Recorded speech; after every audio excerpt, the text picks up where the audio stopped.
And not to belabor the point, but it's also the fact that in this environment, we are also with limited, if not scarce, resources. And with those limited and scarce resources, what must we do next? I would argue, and the research suggests, and some of the examples we're going to provide demonstrate, that a lack of resources is not an excuse for a lack of innovation. And in fact, a scarcity of resources is a requirement for innovation. Nothing requires innovation more than an environment where there is limited capital and limited resources to support it.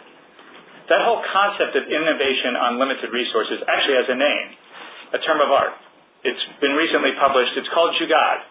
And basically, the concept of Jugad builds upon the fact that some of the most interesting innovations we have seen are those that stem from environments where resources are extremely scarce. I display to you probably one of the most powerful examples of this concept of Jugad innovation. And what you see here is actually an incubator. But it's not just any incubator. It's an incubator that was designed by a group of medical students who signified or identified a problem in traveling to the third world, which was, there have been a number of studies that identified infant mortality as one of the single biggest public health problems in those communities. So much so, in fact, that in certain cultures, children weren't named until they reached their second year. The immediate response to this, the typical response to this, was to say, well, let's ship large, existing $40,000 incubators to these communities. And that's what was done.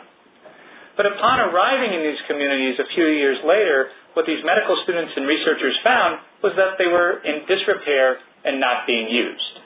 Not for a lack of intent, but for a lack of spare parts. One of these medical students, a gentleman named Jonathan Rosen, looked around and noticed there was one thing that always seemed to be running in these communities, and that was automobiles. And so what he designed was an incubator, which you see displayed here, that was made totally of automotive parts. The heat source comes from headlights. A car alarm signals an emergency. And an air filter and fan provide climate control. All of this done for less than $1,000.